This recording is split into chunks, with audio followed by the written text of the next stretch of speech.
Hello, I'd like to welcome you to Module 8 of the Natural Systems Agriculture course. My name is Martin Entz. I'm a professor in the Department of Plant Science at the University of Manitoba, and it's my pleasure to be with you again today, which is the 20th of March, 2025. So I'm going to begin by sharing my screen, and then we can get started. So I always have this title slide, which gives you who I am and shows you where the university is located in Canada. It's on Treaty 1 territory. And this is a very historic place. And we dedicate ourselves to moving forward in partnership with the Indigenous communities in a spirit of reconciliation and collaboration. And one of the things that we're particularly grateful for living in the city of Winnipeg and surrounding areas is that the water that we drink every day actually comes from a First Nations community in northwestern Ontario over here, and it actually flows about 120 kilometers by gravity all the way to the city of Winnipeg. And so that water provides drinking water, water for everything for about 1 million people. And so I thought that was something that you might be interested in knowing, and we acknowledge gratefully. So today's theme is animals and integrated systems. There's 5 or 6 major themes. The first is a distinction between diversification and integration. Then some background on how agriculture has dealt with integration. And then once we've got some of that looked after, I'd like to push the whole concept of integration into the concept of nature positive agriculture and end up with some description of animal behavior because, well, I think it'll come clear once we get there. So let's get going. Excuse me. So in the course, we've been talking about soil, and then we've got, of course, the top of the land surface, and we've been talking about plants. And that relationship between soil and crops has occupied much of our time in this course. And now we're moving up to include animals. And when we think about animal agriculture, there's so many different species to think about. There's beef cattle, sheep, goats, pigs, insects, duck, fish, poultry. And I wanted to make you aware of this very interesting new book called Future Food Systems, which was edited by some of the deans of agriculture at Canadian universities. And it is it certainly has pushed my thinking in terms of what integrated systems look like. And I will be sharing some examples from that book. So when we talk about crop livestock integration, there's been a flurry of activity in the scientific literature. And this is an area that I've had the opportunity to work in and have contributed to some of these manuscripts. So um, here's one from 2007, Reconsidering Integrated Crop Livestock Systems in North America. Here's an update from really that one of the same authors talking about this reconnection to foster ecosystem services. I'll talk about this collaboration a bit later. Here we have the role of integrated crop livestock. This is a publication that involves some Indian scientists and American scientists, and this is the model that they've come up with. So here on the left, we have the crops, and here on the right, we have the livestock, and we have all these different ways of connecting those 2 major components. And then we get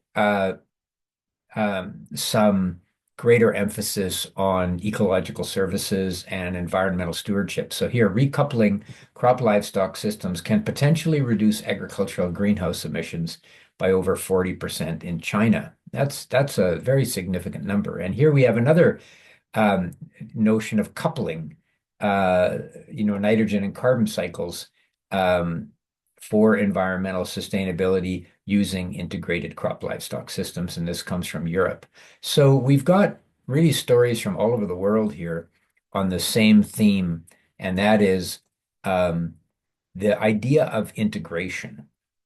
And so that brings us to the definition.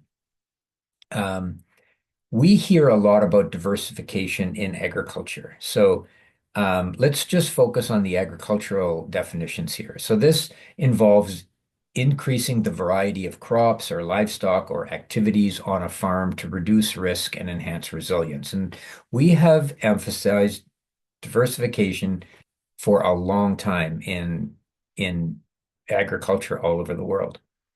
Integration is different. Integration focuses not on necessarily adding a new component, but it focuses on combining different farming activities that already exist to create more efficient and sustainable system. And when I think about this for myself, I also like to think about how this might operate in a business. And so maybe that'll help people understand it. So in a business, diversification means entering new and unrelated industries or markets.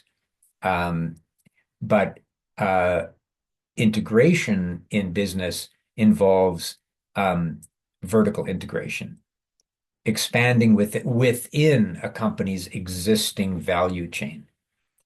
And so when we think about that in agriculture, we can think of the farm or the agricultural system in a region as a value chain. How can you take that value chain and link it together, integrate different parts of it to create innovation, to create more income, to create more opportunities, to create more stability, to reduce the reliance on external inputs that cost money. And so I hope that helps make the distinction between diversification and integration. And I would say that we've spent a lot of time talking about diversification when maybe what we were really asking for is integration.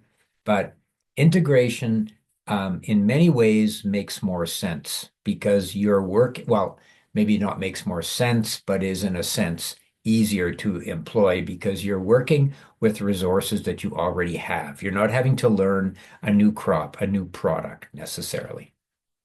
So that's a little bit about the definitions.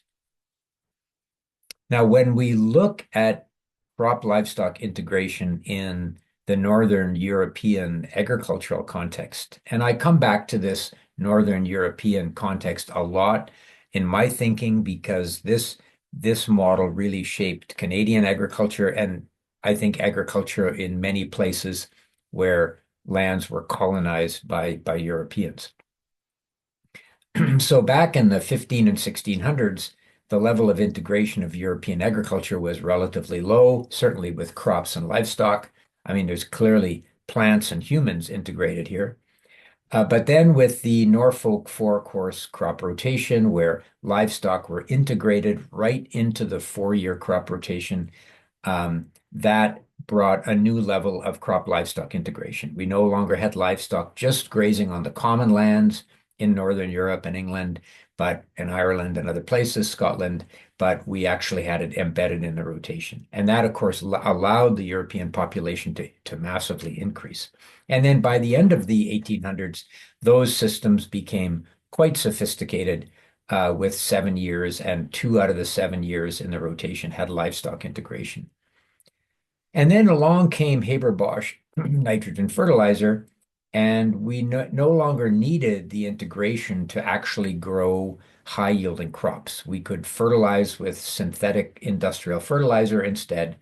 And so a lot of the integration that we saw disappeared from the farming community. Now, what about Canada? What happened here? Well, back 150 or 200 and 250 years ago, depending on where in Canada you're thinking about, we had a lot of separation of crops and grazing, especially in the prairies where we are located. We had ranching, we had wide open spaces for cattle or sheep, and then we had areas for cropping.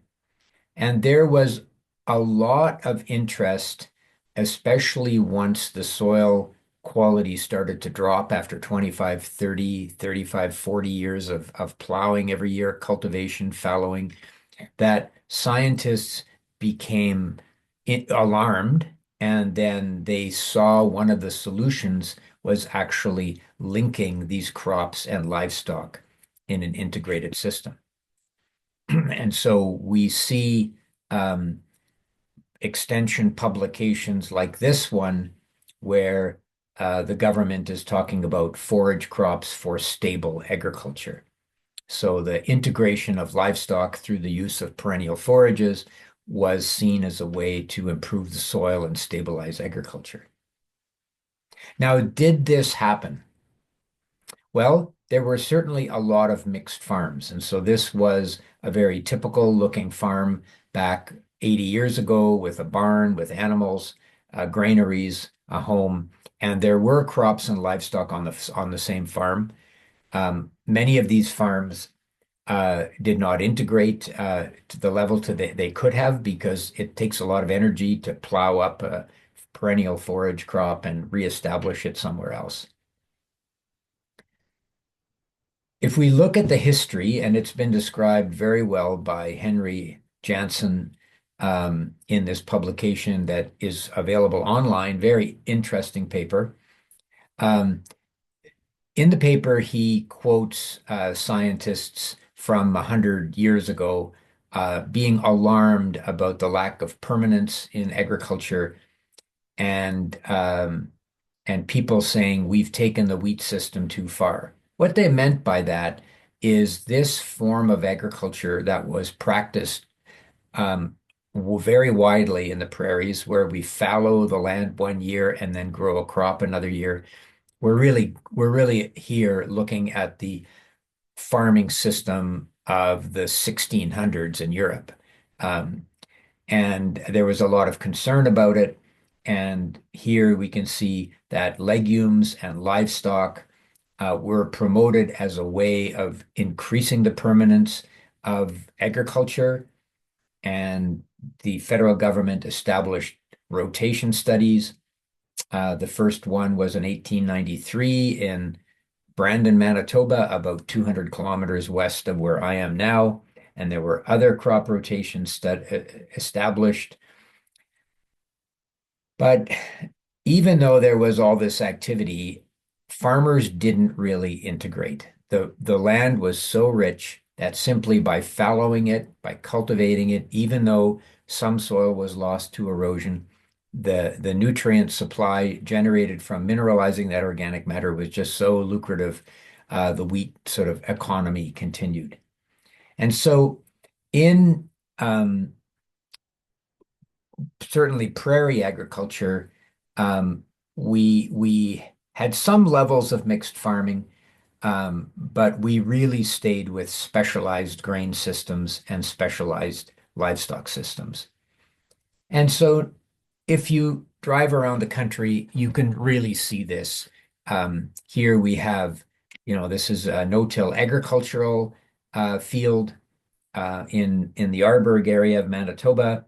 And you'll see that the farmers are growing some alfalfa seed here, but there are no livestock connected to that unless we look at the leafcutter bees as livestock. So we see specialized grain production on large fields, and then you see specialized livestock production with animals in barns or in feedlots. So these would be beef animals. These would be um, hogs or poultry in confinement. And so that's really where we are today in much of the industrialized world. Now, are there some challenges with that specialization? I mean, there's many benefits. It's economically very efficient.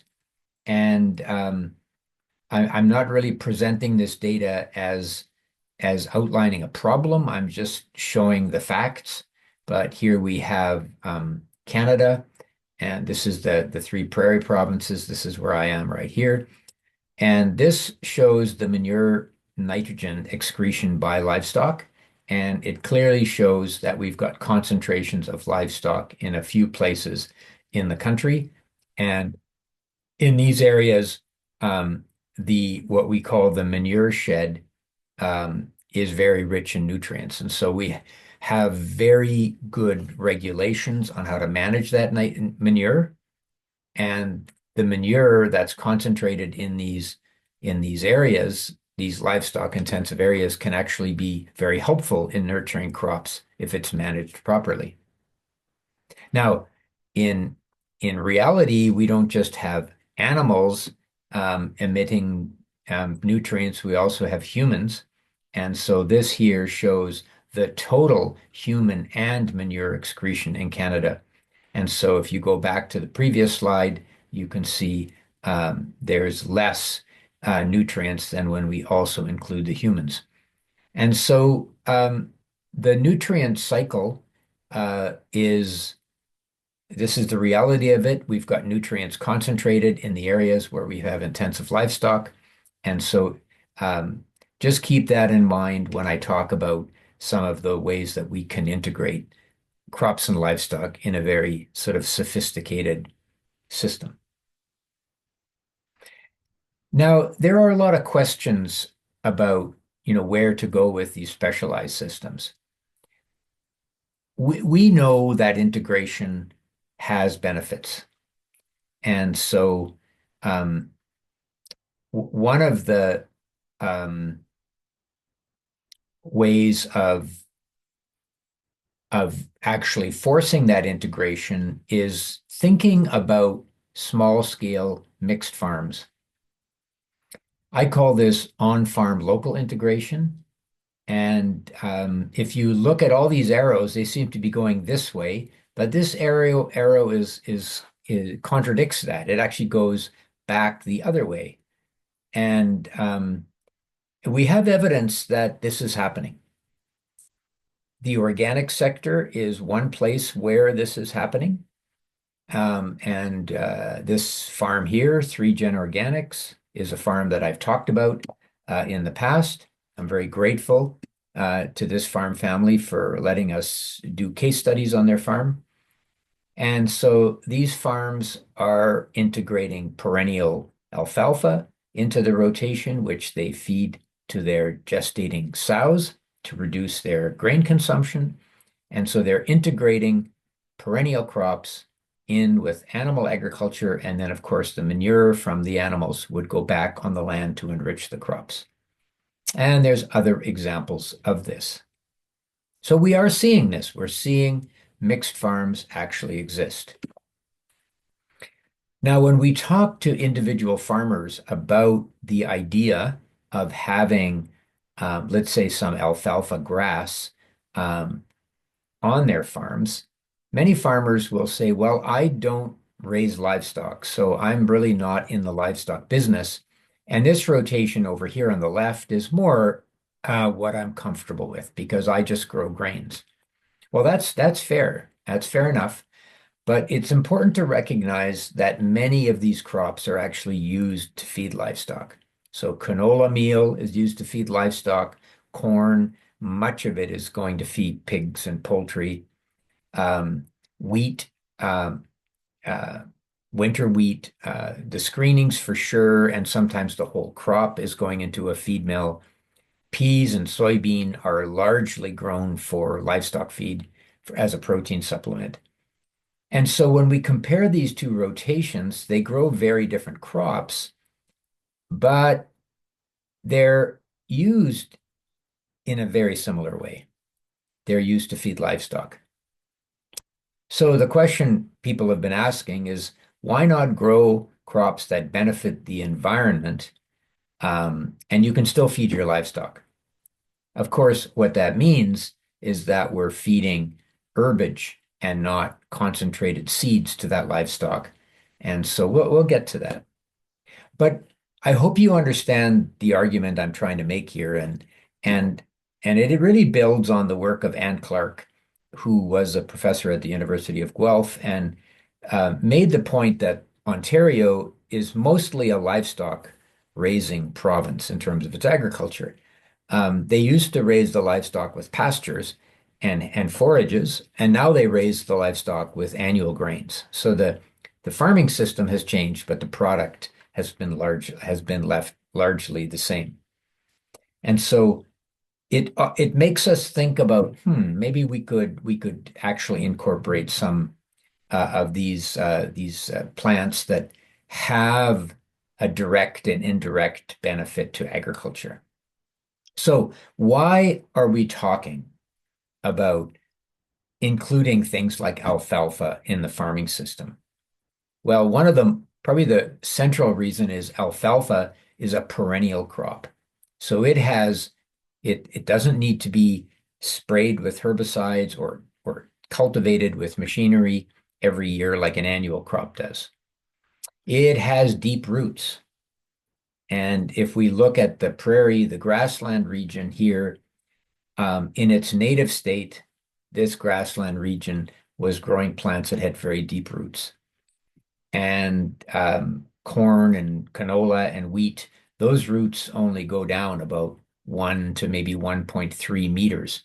The prairie goes down 7 meters. And so to mimic natural processes to lift nutrients from the subsoil to create drainage channels for proper hydrology, deep-rooted plants are really helpful. And one other incentive to think about growing hay crops in a rotation relates to weeds. So this is work that we did many years ago, but let me give you some background. Um, we In the 1990s, we were seeing herbicide-tolerant weeds emerge in this region.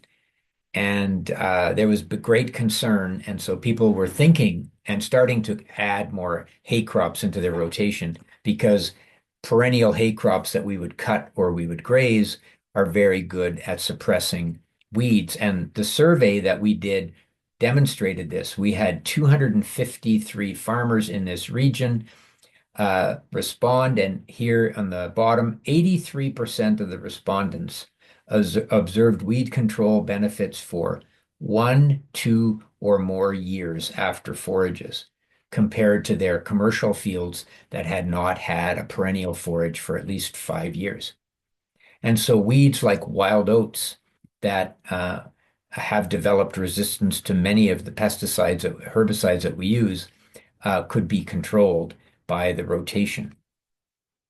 And but then we had Roundup ready crops and genetically modified crops with other herbicides, glyphosate ammonia and glyphosate. And so farmers kind of didn't need to worry about the rotation as much. Well, that's changed again because some of those weeds have now developed resistance to this new generation of herbicides like glyphosate. And so there's a renewed interest in changing the rotation to provide practical weed control. Now, the move to reconsider perennial phases in the rotation, which, by the way, the Europeans call lay phases. We call them, perennial forage phases. In Europe, they're called lay phases. This is also done in Europe. And so here is some data that I was given. Thank you very much to Dr. Göran Bergqvist from Sweden, who looks after the long-term studies in Sweden.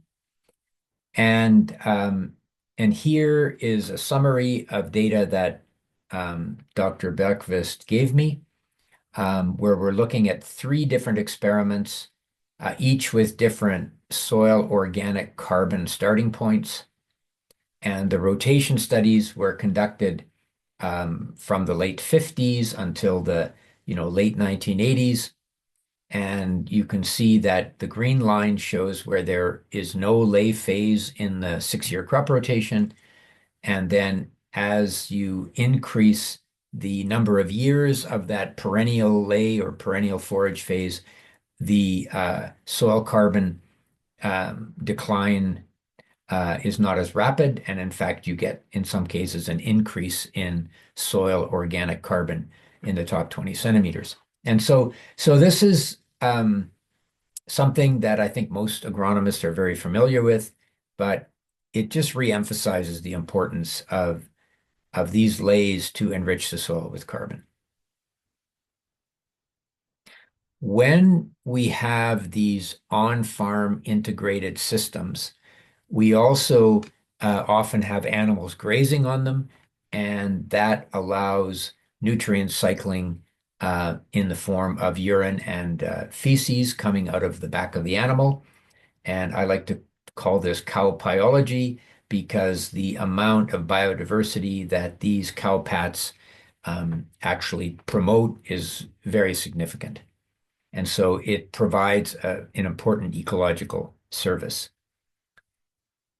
And also uh, the examination of the dung coming out of the animal can also tell us something about how the animals how they're doing in terms of consuming um, the protein versus carbohydrate in their diets. Because if we have dung that's very runny and it comes out of the back of the animal and just splashes, well, that means that that animal has a lot of protein, maybe too much protein. So maybe there's too many legumes in the system.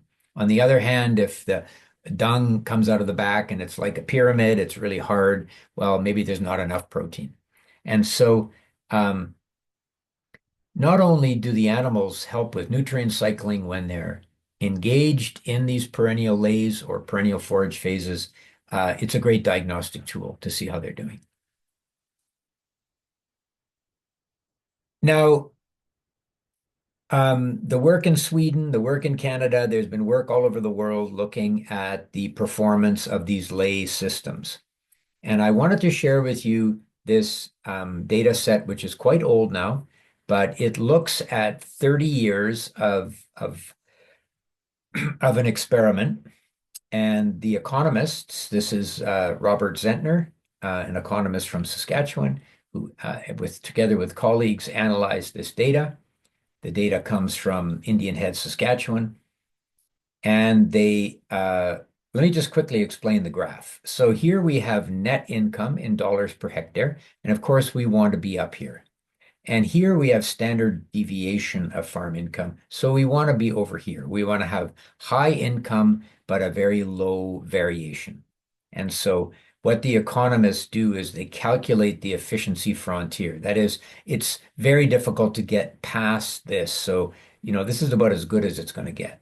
So what they did is looked at the monoculture system at Indian Head over 30 years. And you can see that its net income was quite good, but its standard deviation was high. When they factored in the purchase of crop insurance into that system, it did not affect the net income, but it reduced the risk. And that's a very positive thing for crop insurance to perform. But when they looked at the integrated forage grain system, both without and with crop insurance, we can see a much more stable farm income, or in other words, much less deviation of farm income. And so what they concluded is that if we're going to reduce risk, integrated crop livestock production actually was much more powerful than this insurance program. Now, that doesn't mean this insurance program is not important. It is important. Crop insurance is very valuable in our agricultural economy, but integration was shown to be more valuable. Integration is what we would call biological risk management. Crop insurance is what we would call financial risk management. And I have to say that if we look at governments like the Canadian government and their investment in agriculture year after year, the investments in financial risk management are huge. The investments in biological risk management are much smaller. And as governments have to rationalize, using taxpayers' money to support various industries, they are definitely looking at integration, which gives us biological risk management as a tool. And so um, uh, I'll just leave it at that. And you can look forward to perhaps more research investment or educational investment in this field. Okay, so right now we're here in this special area of specialization. Seen some, evidence of on-farm integration. The other form of integration is what I call area-wide integration. So we have specialized crops and livestock, but what about formalizing the relationship between this on an area basis? Now, we are already doing this. We have crop farmers who supply feed to livestock operations, and those livestock operations will in turn supply nutrients in the form of manure to cropland. And so we're not inventing this, but maybe we're just spending some time thinking about it. Now, there's all kinds of ways of measuring its effect. It's a very complex system. I just want to give you one example I think it's a hopeful example where in our research program at the University of Manitoba, we looked at how manure energy from these large centralized hog barns compared to the energy required to make urea or anhydrous ammonia fertilizer nitrogen. And the reason we're interested in this comparison is because, as you remember, these animal intensive areas have a lot of nitrogen to share. And so that's one thing. And the second point is that urea or anhydrous ammonia fertilizer requires a lot of fossil fuel energy to fix that nitrogen out of the atmosphere through the Haber-Bosch process. It uses about half of the fossil fuel energy in the entire farming system. So if we can use our manure more efficiently, we should try to do that. And that would make area-wide integration really function well for us.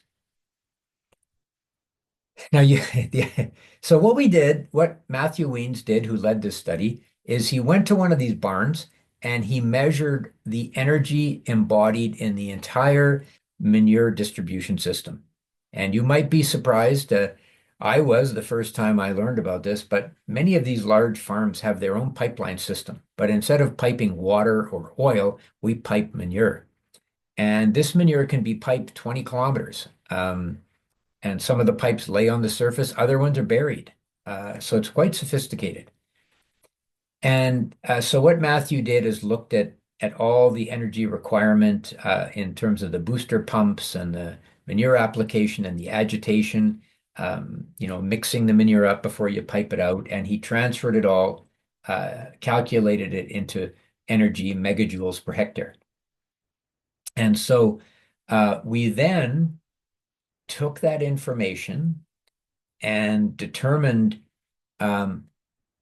how far we could pump the manure before the energy to do that equaled the energy in urea fertilizer or anhydrous ammonia. And so if we were using urea fertilizer, which is probably one of the most popular nitrogen fertilizer forms on the planet, which takes about 77 megajoules per kilogram of available nitrogen, we could pump the manure almost 12 kilometers before it cost us as much energy per kilogram of available nitrogen. With anhydrous ammonia, it was less. It was about 8 kilometers.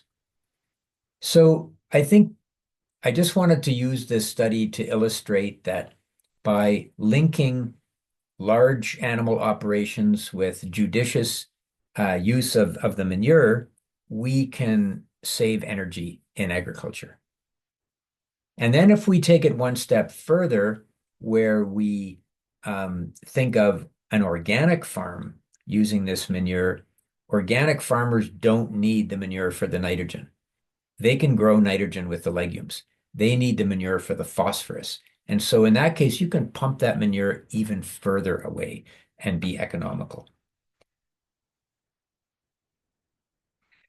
So what I've done is showed you, a mixed system at a farm scale, area-wide integration, but those are the things that I want to emphasize. These integration. I don't want to emphasize the specialization. Somebody else can do that.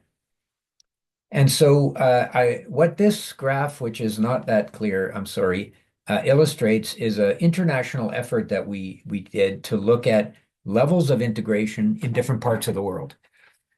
And we saw in West Africa, things like we saw a movement to mixed systems from, you know, pastoralism, nomadic grazing and cropping, where people were doing things like nighttime corralling. We saw in Australia definitely a move from specialized crop production to the wheat sheep system. That really happened in the 1960s and 70s, but it still hasn't gone away. Um, we see um, beef swine systems with ethanol um, being integrated into this. So some of the grain is used for ethanol, and then the ethanol effluent is the distiller's grain is used to feed livestock. But if the livestock are close by, we don't have to dry the distiller's grain, so that saves energy. And then in this publication, which you can look up yourself, we talked about the urban and peri-urban integration of dairy production in India. So we had a lot of, I thought, really interesting examples in this paper. Okay, before I move on to the next section, I just wanted to pause for a moment and talk about research methodology. Agronomists who are working on things like nitrogen and cropping and are interested in integrating livestock into their system.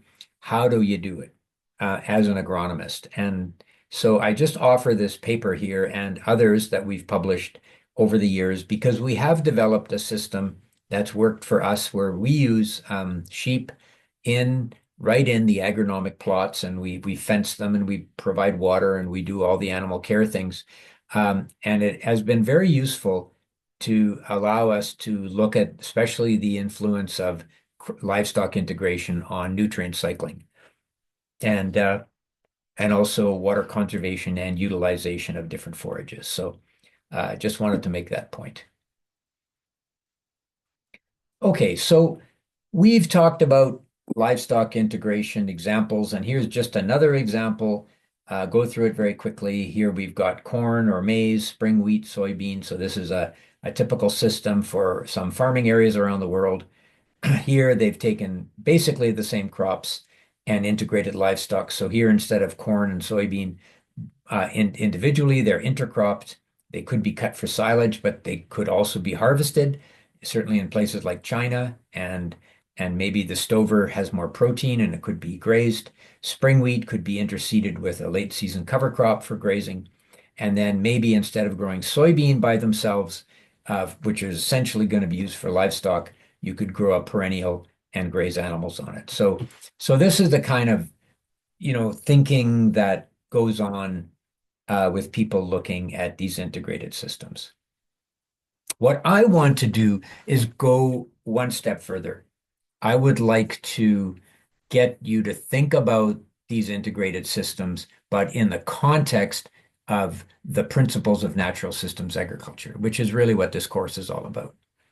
So, number one, we got to create more integrated systems. We've talked about that. I'm going to give you a few more examples, but this is really what I want you to do. Take these principles, which we went through in the course, and see which ones apply in a crop livestock integrated system. And so let me just give you some examples. Okay, I've given you this one before in the course. This is from India, where we grow rice, and this is a grain legume, and this is maize. That grain is fed to poultry and to goats, and those goats and the poultry live in this house. Their droppings go through the open floor into the water. That causes duckweed to grow. The ducks eat that. The ducks eliminate. The eliminations go into the bottom of the pond. Yes, they could cause E. coli, but tilapia fish can detoxify that E. coli in their gut. And so we've got a whole bunch of different food sources. The manure from dairy animals, which would not live here, could be used in a biodigester. The methane could be used to light a lamp so the children could do their homework at night. And the leftover from the biogas could be put through a vermicomposter. So now we have worms as well. And so um, This may seem like unrealistic, but um, if we had to survive with very few external inputs, this is a type of farming system that we need to think about. If we want a farming system that keeps a lot of the economic activity within the system, whether it's done on a small farm with a thatched roofed hut or in a region with sophisticated technology, it's the right thing to do. And here's an example of that. The duck, rice, fish, azolla system, which I talked about. Here's an example from that future food systems book that I mentioned, where the fish and the crops and the greenhouse crops were all put together in an aquaponic system. I'll say a bit more about that later. And these are sophisticated systems that use AI, use technology, use solar panels, use renewable energy, and that type of thing. Here's another example from India, which my former dean shared with me. You've got rabbits up here, then you've got poultry here. So the rabbit droppings come down. The poultry would probably process those nutrient-rich droppings, the pellets, and then they would eliminate, and then you'll have ducks and tilapia fish in the pond. And even pasture poultry, something that has become popular in Canada, is a form of that kind of integration. Now, fish as part of crop livestock integration is certainly for me a new idea. But in Canada, we have at one of our agricultural university, the Department of Animal Science and Aquaculture, and this is in Nova Scotia, Dalhousie University. And here you can see we're integrating fish with food waste, with renewable energy, with grains, with other livestock production. So some potential here. And I like this diagram because it shows the evolution in aquaculture in terms of natural systems, emphasizing natural systems. So this is a comparison of water use, nutrient flows, and production in traditional recirculating aquaculture system, which is recirculate RAS. So here we have energy coming in, water coming in. We grow the fish, we get fish, but then we have nitrogen-rich wastewater, which is a disposal problem. Aquaponics takes all those ingredients, but instead of putting those nutrients back into the sea, it uses them to grow crops because those nutrients can be used as fertilizer. And so we not only get fish, we get maybe tomatoes, cucumbers, something else in the process. And this aquaponics is uh, uh, alive and well in many parts of the world. Here it is actually in the Virgin Islands in the Caribbean, and this is actually in Alberta, where they're looking at greenhouses and fish. So the idea is the nutrient-rich water that comes out of the fish basins goes into the crop uses the nutrients, cleans up the water gets cycled back in for the fish to use. And then to take it one step further, here is seaweed farming. So some of the feedstock for the system actually comes from farming right out in the sea.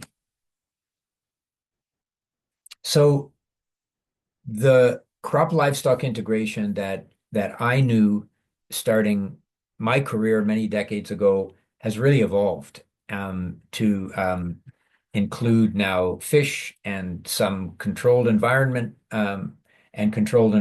with natural systems. And then, of course, we have insect agriculture, which layers another species into this mix and really opens up so many more possibilities. One more example of integration. This one comes from China. So in pre-industrial times, the Chinese were planting, they would feed their livestock, they would get manure, and the cycle would continue.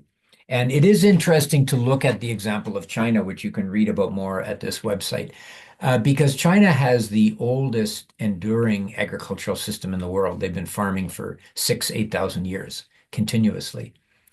And then during the collective era of China, they changed the system. They did think about things like methane, but there were political challenges with at the time, so maybe the system wasn't executed as well as it might be. Then in the Green Revolution era, China really embraced chemical fertilizer and specialized livestock production. But now, in what they call the new China era of China, we're looking again at more of an ecological integration. And so this idea of integration is happening everywhere, and it's happening very rapidly. And what what um, what I find exciting about it is that natural systems are baked right into it, but we need to integrate in a way where nature can be harnessed. Now, when we look at these integrated systems, how do we conduct research? Well, I gave you an example that we can set up some plots and bring in some sheep, but oftentimes we that only goes so far. And what we can also do is use a case study approach. And that's what this grad student at our university did. And she looked at the grass-fed dairy farms in Southern Ontario. They produce grass-fed milk. We'll talk about the health benefits of grass-fed milk next class. And in this case study, she looked at the farm, she looked at the animal inventory, what they were eating, and I'm showing you this. Here's another case study. Uh, I'm showing you this because it demonstrates that we can learn a lot by actually studying a living, breathing system that farmers have organized in a way that is economical for them. This one farm in this case study uh, gave us a surprise, and that is that the farmer left the calves with the mothers after they were born. And in the industrial dairy industry, at least all the farms that I know about, um, when the calves are born, they are taken away from their mother right away. And so not to transfer any disease. And the colostrum is collected and the animals are bottle fed colostrum. The calves are, but they're on their own after that. And just remember that for when we get to the later part of the lecture. So we learned that some farmers were doing this. Now, um, the case study farms that we looked at were grass-fed dairies. And the reason we looked at them is because we were thinking about Anne Clark's work. We want to produce milk. Now we're producing milk using corn silage and using grains in total mixed rations. Uh, but some farmers are still producing milk by only growing perennials on the landscape and feeding the animals what roughage, herbage, which includes protein, things like legumes. And so that is a very interesting nature-based um, example of integrated agriculture. And so I'm showing you this slide to alert you to um, research on that very subject. This comes from Northern Germany, where uh, Dr. Friedhelm Taube and his colleagues have for many decades worked on organic systems that are very much um, grass-based using leys. And you can learn more about their work if you read the paper that was on the previous slide or go to this YouTube video, which is in German, but you get the picture. There's very happy Jersey cows out on the pasture. And they're not using Holsteins here. They're using Jerseys because they do better on a fully grass-based diet.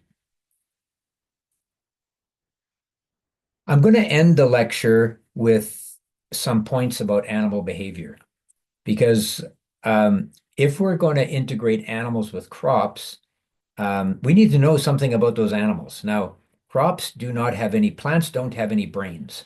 Now, they can respond to their environment by all kinds of mechanisms, and we've talked about them in this class.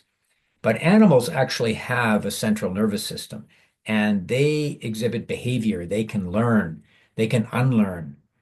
And so I believe it's important to understand a bit about animal behavior if you're working in this field. And Dr. Fred Provenza, retired now, but formerly of Utah State University, still lecturing quite a bit, um, has taught me that what he has seen in his work is that when farmers have a current grazing system and they want to go to a new system, maybe something that's grass-based dairy, maybe something that is more nature-based with more diversity, he argues that people go through this adaptive trough. They lose productivity because they don't understand the animal well enough. So shifting from what we do now to a more innovative grazing system means changes not only for the animal, but also for the humans who manage the animals. So we need to educate ourselves on animal behavior so we don't lose this productivity when we're making a change. And the best example that I can think of for the urban student is your puppy at home if you have a pet dog. Veterinarians tell me that the worst thing you can do to your dog is overfeed them, and secondly, change the feed rapidly. If you're going to change the feed source, you have to do it slowly over time. So I like to think that we have trained an entire generation of young people who actually know something about animal behavior, and maybe they could help us create new integrated agricultural systems. That would be lovely.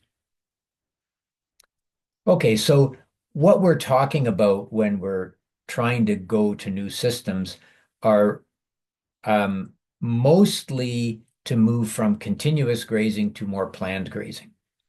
So that means fencing to control the animal. So we force the animal to act more like the bison of the prairie or the wildebeest of the African savanna, where they come into an area, graze heavily, and then leave and allow those plants to rest and to regrow for long periods of time. That makes a productive pasture. Um, in terms of what we need to know about behavior, animals eat what their mothers and their peers eat. And so um, if we uh, if we expect that calf, if that calf has never eaten a strange plant to eat it, if the mother never ate it, that's not going to work. And so we would have had to introduce that mother to that plant and have the calf learn from the mother. Fred Provenza also talks about the reality of fidelity to site. Animals prefer the site where they grew up. If they grew up in a barn, they find it very strange to be on pasture. And there are some very interesting stories where Holsteins who have lived their whole life in a barn are left out into the pasture and they really don't know what to do. They'll walk in the pasture, but they don't recognize the plants as a feed source right away.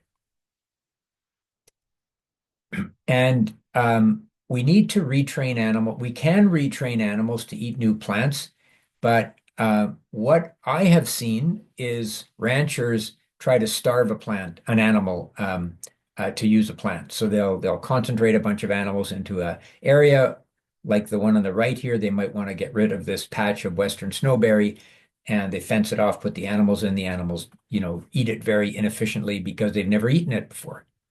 And so Fred advises that we need to give the animals something really good that satisfies them. Only then will they try new things like the Western snowberry in this picture. So satiate the animals on familiar plants. That helps them explore new things. So I've got some YouTube video links that I would encourage you to look at, but I'm just going to give you a couple of highlights of one of them. And it is Lambs Eat What Mom Eats. And you can see I've got the timelines on them so you can use your time efficiently. And he talks about family dynamics. Mothers add stability because they will teach the lambs what to eat. And then the offspring add creativity. With each passing generation, these animals, if they eat what mom ate and they're satisfied, they might go explore a new plant. And so their offspring might even be more comfortable with a more biodiverse diet. And of course, you can see the linkage, right? Uh, Natural systems agriculture means diversity of plants. So we need to have animals be able to consume that diversity of plants. So here's the example that Fred Provenza, whose picture is on the right here, shared with us. We've got the lambs whose mothers ate Russian olive, and then he has the lambs released into this paddock. There's caragana, there's Russian olive, and you can see the lambs will eat the plant that mother ate. Then she has a different group of lambs whose mothers ate caragana, and you can see those lambs gravitate to the caragana. And then he takes both groups of lambs and he lets them into the paddock together. And this is caragana, and these lambs are from mothers who ate caragana, and the ones that are not marked are from mothers who ate Russian olive. So this, I hope, convinces you that this phenomena of uh, of learning from mothers and peers about what to eat is real, and it's an important thing to understand. If you are interested in getting deeper into understanding animal behavior and how that can be used to improve the quality of the ecosystem and the quality of the animal's existence and the quality of the animal products for human health, I would suggest that you might want to look at this video also by Fred Provenza. And here Fred is sharing his knowledge with a group of farmers in Western Australia just late last year. Okay, so that takes us to the end of the lecture. Thank you very much for your attention. Again, this was Module 8, Crop Livestock Integration, and we'll see you next time around. I wish you a very good rest of the day. I'm going to stop sharing and bid you adieu.